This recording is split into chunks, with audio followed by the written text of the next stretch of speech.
what's on YouTube, Dale Heavens of Wargames, bringing you a new and updated zombie deck profile. This time it's Brilliant Zombies, so Brilliant Fusion Engine with the Shiranui and Zombie Engine. Now, a big shout out goes to Brad from Dark Arts for this. He showed me his kind of build, which revolved around having the Brilliant Fusion Engine in it, and I've kind of put on my own little tweaks and twerks of it to see how it does. Now, this is a 42 card deck because I'm still in the process of deciding what I like in the deck and what I don't. So without further ado, I'm going to go straight through it, and we'll see how it does, and I'll explain everything as I go along. So 3 Shiranui Solitaire, you have to play this guy at 3, he is amazing. You open up with him, you've got straight away a rank 8, level 8 Synchro on board. So you normal this guy, use his effect to tribute him off to special summon out a Uni-Zombie. Uni-Zombie then dumps Mizuki, you banish Mizuki, bring Solitaire back, sync those two straight away, level 8, so you can go straight into an Omega. And that brings us on to our second card, so you play 3 Uni-Zombies again. You have to play 3 of this guy, he is amazing. So basically he's a level 3 tuner as it starts. You target 1 face-up monster on the field, discard 1 card, and if you do, increase that target's level by 1. So that's his first effect. So if you have a Mizuki in hand and then his second effect to send from deck, you can obviously target one of your opponent's monsters if you wanted to, just to get 2 Mizukis in the grave. So his second effect is you can target 1 face-up monster on the field. Monsters you control cannot attack for the rest of the turn except zombie-type monsters. Also send 1 zombie-type monster from your deck to the graveyard, and if you do, increase that target's level by 1. You can only use each effect of Uni-Zombie once per turn. So his first effect is literally discard any card. So if you have a card in hand you don't want, you get rid of it, bump a card's level up by 1. Ideally you're always targeting Uni-Zombie. Unless, like I said, you have 2 Mizuki, so you have 1 from deck and 1 from hand. Get rid of those, because it's very hard to find a level 8 kind of synchro that's decent, level 9 sorry, synchro that's decent, because obviously the idea is you would send a Mizuki to grave, banish the Mizuki and bring back whatever zombie you have in grave. So speaking of Mizuki, you play 3 of this guy, again, no arguments, you have to play 3 of this guy. He is so amazing, especially with Omega. You literally banish, bring back a zombie, and then during your opponent's standby phase, you'll put Mizuki back in the grave, just to go again. And again, these 3 cards are the heart and soul of this deck. It's so good and it's unreal. Like, I thought Yang Zings were good at pumping out synchros, but this deck is it's insane. The amount of synchros this deck can pump out is unreal. 3 Shiranui Spirit Master. Again, this card is really, really good. So when you normal summon it, you can special summon 1 Shiranui monster from your hand or graveyard, except itself. So obviously if you have Solitaire in grave, you've got a rank 4 on board. And then when we get onto the next Shiranui monster, you can also have a level 6 Synchro. But banish it when it leaves the field. If this card is banished, you can target 1 face-up one face-up card your opponent controls, destroy it. You can only use this effect of Shiranui Spirit Master once per turn. So the biggest combo you use is you normally you banish this guy from deck using Shiranui Swallow Sash, and you get to pop 3 cards. So again, really cool card. Now there is a Ultimate Sulking kind of build with this, and you would put Gofus in here. I don't know, you could probably cut some of these. I doubt it. You'd probably want to cut some of the other cards that we go on to. But yeah, that is a type of variant. This isn't that type of variant. But I can do one in the future. Shiranui Spectral Sword. Now, I did test this out at 1, and I always found that, yes, it's fine, but you want to, ideally, if you're opening up with Brilliant Fusion, you want to open up with a tuner. So this is probably 2 of the cards that you could put Gofus in if you wanted to. But Spectral Swordman's effect is still really, really nice.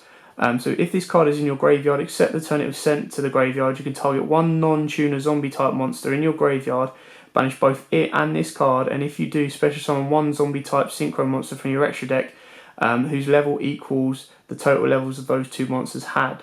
So Spectral Swordman is your quicker way. It's a nice way of getting into Crystal Wing, if you have one, and also it gets past summoning conditions on cards like Revived King Hadass, because obviously Revive King Hadas needs Plague Spreader Zombie, whereas this one, its effect gets around that, so you're literally just bringing out a level 6 Synchro. You could also get with Zombie Archfiend as well, but I've taken Zombie Archfiend out.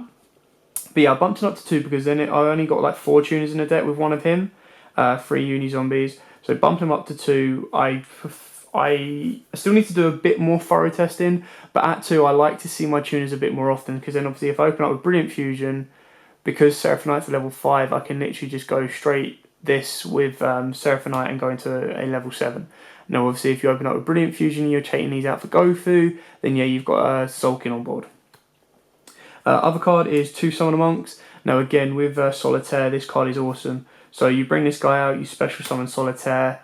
So if you've got a dead hand and you can only make rank 4s, you haven't got any tuners, you summon this guy, discard a spell, special summon Solitaire. Solitaire's effect straight away gets you Uni Zombie. You can then boost up the Uni Zombie to a level 4 and go into a level 8 Synchro, or you can keep him as he is and goes into a level 7 Synchro. 2 Fairy Tale Snow, because some of your Shiranui cards like to be banished, so that you get the plus off of that.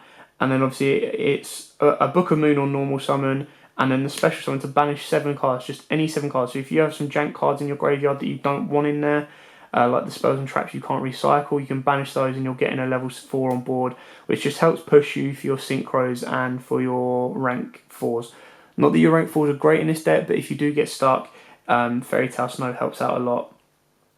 Double Maxi, because it's the age of special summoning, and just constantly being able to draw just to get through your deck is a lot better, and this card is ideal for it. Now I do have 1 Gem Knight Garnet and 1 Gem Knight Amber. Obviously I don't have a second Garnet, but Amber does the job just as well because they both work with Brilliant Fusion, so there's no issues with that. Also Fairy Tale Snow is another target for Brilliant Fusion, so you now have 2 Gem Knight targets, and with Performance Power Trick Clown you have 3 light targets. So if it's late game, you Brilliant Fusion, you send Fairy Tale Snow, you can banish 7, bring Fairy Tale Snow out. But usually if you open up with early game, you send Trick Clown and Amber, and then you can bring Trick Clown back with 1,000 life points. So that's it for the monster engine. It's quite a hefty monster engine. Now, like I said, it is a 42 card deck. There's definitely space where it can be cut, but I'm trying 2 Spectral Swordmen out, and like I said, I could take them out for Gofus if I wanted to go with the Zolkin kind of play, which is another variant that I will be looking into. 3 Brilliant Fusion, because you want to see it as often and as quickly as possible. The ability to get 2 normal summons, if you've opened up with a tuner, it's just going to boost out your Synchros like no tomorrow. Now, I did have 3 Instant Fusions, I've cut it down to 2. Now, Instant Fusion is really good in this deck, there's no argument about that, but you've only got the 1 target in Norden. So yes, you want to see it as early as possible, however, I just thought 3... I'll go on to the next card. So I've got 2 Gold Sarcophagus as well. So basically the way I've done it is I've dropped an Instant Fusion and I've dropped a Gold Sarcophagus for 2 Zombie World. Now, yes, you can argue, obviously, I could side in the 3rd Instant Fusion and the 3rd Gold Sarcophagus, but I really like Zombie World. The fact that all monsters on the field and in every graveyard become zombie-type monsters helps with Uni Zombie's second ability. So it means even if you're bringing out an Omega, your Omega can still attack that turn. Plus, Norden is treated as a zombie, so if you banish Mizuki, you can bring Norden back as a zombie, and then Norden will then revive another card. So I personally like that. Now, as you can see, it's in the middle. It's not like I haven't determinedly gone for a Zombie World build, because if I did, I'd have a Terraforming or I'd have a 3rd Zombie World in there. And I haven't really, so it's down to personal preference. I want to see Zombie World. I just need to test that to make sure that it's not a wasted space of 2 cards in the main deck. I mean, obviously you could side this card very easily. But I quite like I said, I quite like the Zombie World kind of, the way it lets all my monsters attack. If you look at when we go through the Synchros, you'll see that they're not all zombie types. But to be able to bring out a Ghost, to be able to bring out a Bills, Crystal Wing, and Void Ogre plus your Cyframe Lord Omegas, and not have the setback of having to wait a turn before they can attack. Although their effects are good enough on their own, being able to drop a zombie world and then just go for it. And obviously neither player can tribute summon monsters except zombie type monsters, so I know Monarchs aren't as big of a threat as they are, but it definitely slows them down as well. Now Gold Sark is obviously a way of searching out zombie worlds, so you can banish zombie world and for 2 turns and just hold it out. And obviously if you're a bit of a struggle, you can obviously Gold Sark one of your Shiranui monsters and they'll get their banish effect off. Now 2 Pot of Desires, again this is a card that I don't want it at free. I really don't think there's any point in having it at free, plus it's expensive as hell. 2, I'm still not 100% set on. Now, it might just be my bad luck, but sometimes I am drawing pot off of pot, which is terrible, you don't want that. And sometimes I don't want to be seeing it firsthand unless I've got the build to go through. So it could be dropped to 1, there's no argument about that. You don't have to play this card in this deck, but this is one of the few decks that does benefit massively from this card. And also because you've got Omega, that you can choose to start what stuff you put back in your deck, back into the graveyard. Sorry. So Pot of Desires is I'm not 100% sure on 2. Definitely at 1. There's no argument. 1 is 100%. At 2, yes, because I want to see it a little bit more often than I usually do. But I'm not 100% set on it as of yet. So that's just kind of my own personal opinion towards Pot of Desires. And whether I feel the cost is great enough. Now obviously because it's a zombie deck, you can also do a Necroface variant which lets you use this card for free, which is absolutely fine as long as you've got the Necroface in hand. Now like I said, Necroface works quite nicely. Lets you activate this for free, and obviously it shuffles all your banished cards back in. But sometimes with Shiranuis you want to be playing around with the graveyard and the banish zone. You don't want them going all back to your deck. 2 MST. Now these cards are easily twin twisters, 1 of each, however you want to play it. So yeah, just because they're MSTs, they're not set of stone as MSTs, and they can easily be twin twisters. So no argument about that. 1 Foolish Burial, because if worst case scenario you can dump a Mizuki to grave and then go off. I mean, if you open up with a Uni-Zombie, you can normal a Uni-Zombie, send Mizuki from deck or hand, wherever you've got it, and then Foolish the other Mizuki, bring back a Mizuki, and you go into a Omega, or whatever level 8 synchro you want.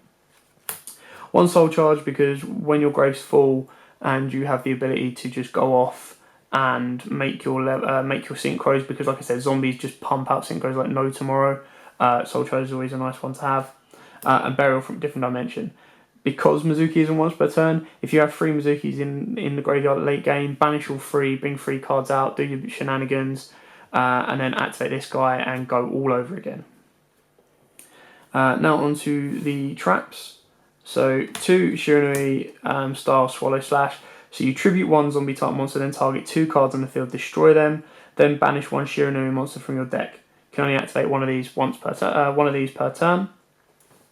So it's a great little card. You can sit there on a dead zombie, get rid of it, like a Mizuki. If you absolutely have to summon a Mizuki, you can sit on a Mizuki, get rid of it, and you're popping 3 cards at your opponents. And then 1 Solemn Warning. Now, obviously, there is room in this deck for strikes if you want to change it up and take some of the cards out for strikes. And then there's definitely some room for improvement and development. But this is just kind of how I personally like. I've seen the deck run, and how I'm still, like I said, I'm in testing phases still. There's some cards I'm like, I definitely like this card in here, and then there's some that I'm still sitting on the fence of. So now on to the extra deck.